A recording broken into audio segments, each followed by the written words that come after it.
Hello, everyone, and welcome to another edition of the New York Hockey Report. I am Joe Soccoa. Well, we are just about a week into the 2018-2019 NHL season, and for the three local teams, well, one of which has just played one game, and they're coming back from Europe, that being the New Jersey Devils. The New York Islanders are 2-1 to start their season, and the New York Rangers are 0-3 to get their campaign off as well. So there's a couple of things to talk about here on this podcast as we look through the three local hockey teams and then, of course, around the National Hockey League. I think we want to start off first with the New York Rangers, given the fact that there has been some headlines made over the last couple of days as they've had a couple of days off after having back-to-back games, one of which up in Buffalo, which turned out to be a loss, and then a wild one in Carolina, in which resulted an 8-5 loss. They opened up the season against the Nashville Predators on a 3-2 loss, which was a pretty decent game, depends on which way you look at it. The game in Buffalo was slightly better, but they did not get the result. And then the game in Carolina was just all over the place and a offensive showdown between the two teams. They've had 3 days off to kind of get their act together before they open up a 3-game homestand that begins Thursday night against the San Jose Sharks. That will also have the Edmonton Oilers in on Saturday, and then the Colorado Avalanche in next Tuesday. So a lot of work to be done with the New York Rangers, one of which, of course, being the fact that they are going to be benching Kevin Shattenkirk. And there's a lot of things that we certainly need to get into and kind of dissect with that. And so, courtesy of the New York Rangers, we are going to listen to what the head coach, David Quinn, had to say on that aspect. In practices like this, is it good just to focus on the little things that you try and correct in the power play? Yeah, it gives you a little chance to kind of reset some things and address some things that maybe have slipped a little bit, and still implement a few things too. I mean, there's a lot that you want to put in, and you want to master some certain things before you move on to something else. So that's kind of been our approach through the first month. With the power play, though, is it more about just simplifying, getting? It's more about pace. Too often we're always looking for the perfect play instead of just keep moving it and let the play happen. So, that's something we were focusing on, to a little bit more of our pace, maybe underhandle the puck a little bit more and a little bit more awareness to know what we're going to do with it before we get it. What do you like in Shea at the point? He played a lot of power play when he was younger, maybe less so last year, not up until now for you. What do you see in him, or what do you want from him? Well, to what I was just touching on, I think I like his pace. I mean, he's not a slow player. He's a fast twitch guy. He gets it. He moves that blue line pretty well. I think he gives that power play a little pace to it. So that was head coach David Quinn talking a little bit about certain aspects of the game, more specifically the power play, in which we've seen some good movement here and there. I think one of the things, though, that we really wanted to get into here is get his thoughts about, of course, really holding accountability amongst players. And we mentioned the fact that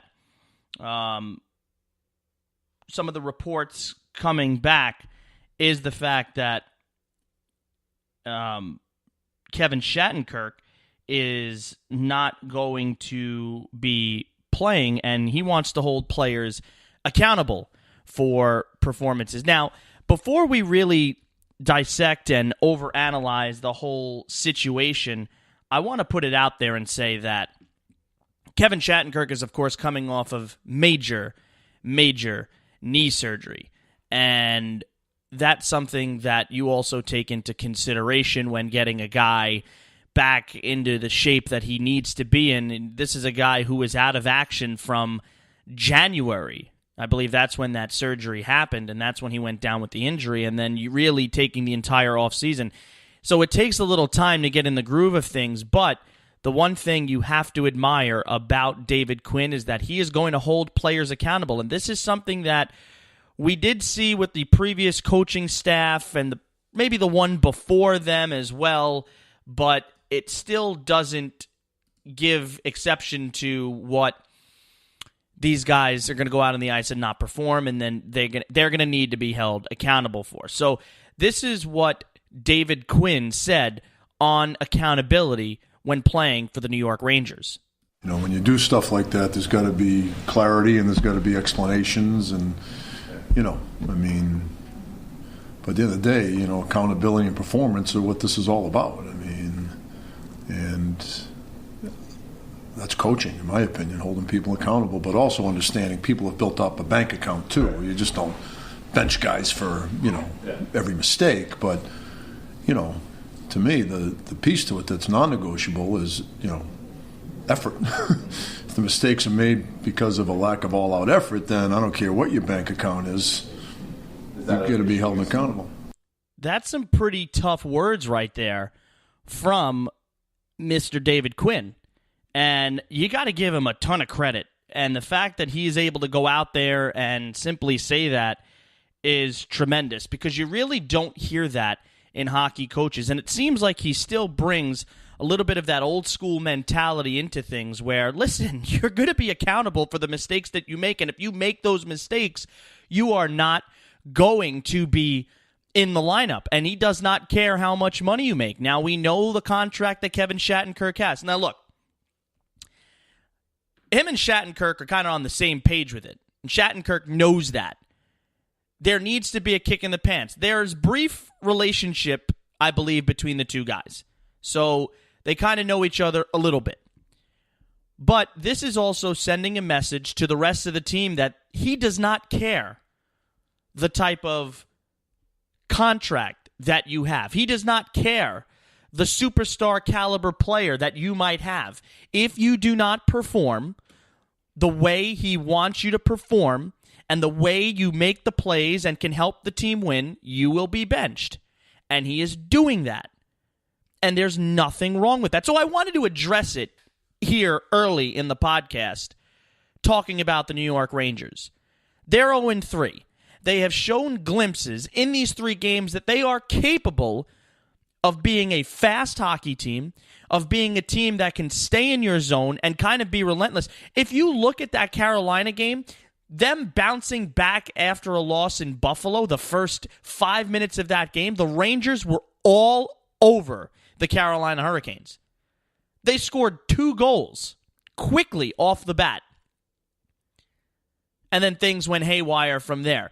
So they are showing flashes of what they can potentially be. Now it's just a matter of getting the entire game together. They are 3 games into the season. There is no reason why we are overanalyzing move after move after move. This is simply just trying to get this group collectively to play a full 60-minute hockey game.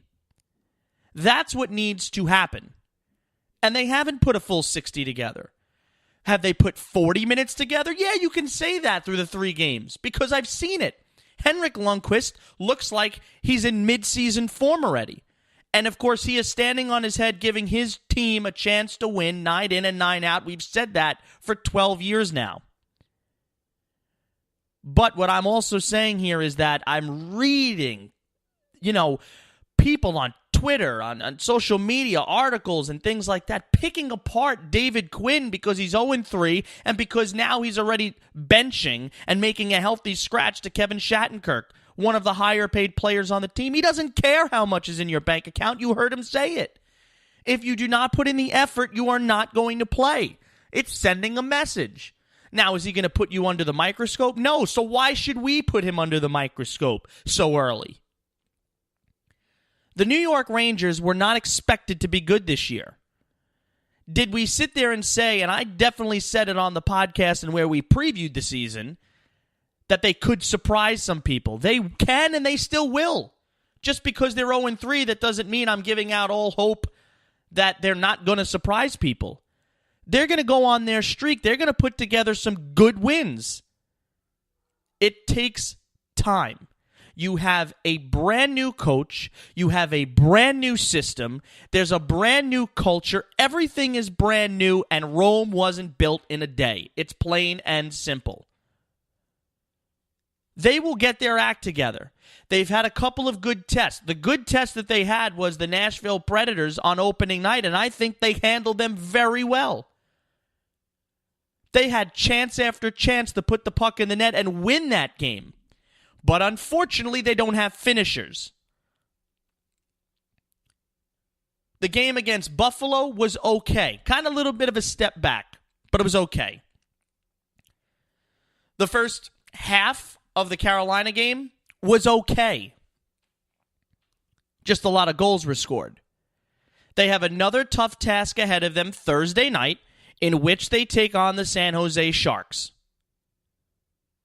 A team who is now putting all their chips in to try and win a Stanley Cup. They go out and get Carlson. They have a good team to begin with. Okay, good coach. So it's going to be another test for them. Will they win? Probably not. If you're going to ask me on the spot, will the Rangers beat the San Jose Sharks tomorrow night? Probably not. However, they could make it interesting. And I really hope that they prove me wrong and win. Their best shot at getting their first win might come Saturday afternoon against the Edmonton Oilers. But even so, that they are a young team who is just trying to get over their own hump as well.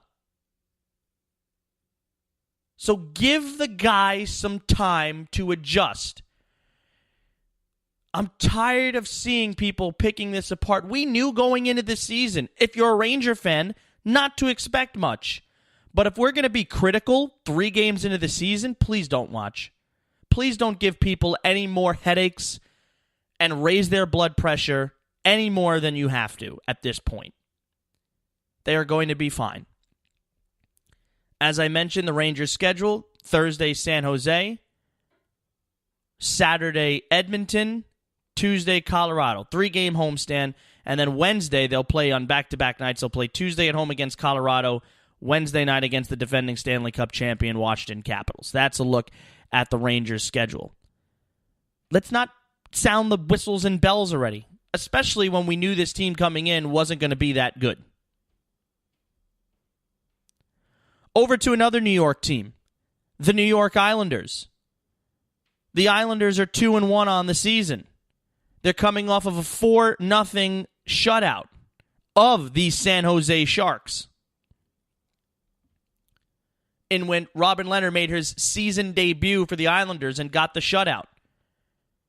Team looks good. They're loose. They got a bunch of young hockey players stepping up now without John Tavares. They got a good coach. They got a good general manager. We talked about that in the prediction show.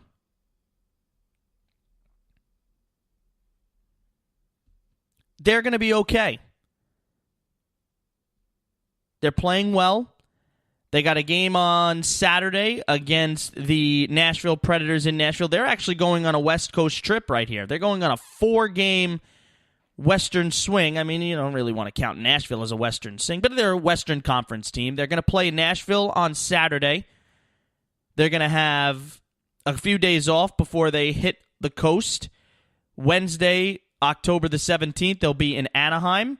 Thursday, they're going to be in Los Angeles. Saturday, in San Jose, October the 20th, before they come back home at the Barclays Center on the 24th when they play the Florida Panthers. So they got a tough schedule here. They got a tough schedule coming up. Playing Nashville, playing Anaheim, playing the Kings, playing San Jose. All teams who are capable of making the playoffs and are very good Western Conference teams. This is going to be their early test in the season. And we're going to see how they play it. If they could split, if they can come home 2-2, it's a successful trip. I think Barry Trotz has them playing good hockey thus far. I think he understands where this team is going, what the young kids can bring to this team. And I really think going into the season, we kind of knew what Lou Lamoriello was doing when he went out and took a flyer on Robert Leonard. We saw that. He shut out the San Jose Sharks. He did a phenomenal job in between the pipes. They're also getting contributions from their veteran group. Matt Martin scored his first goal back with the Islanders. It's a really good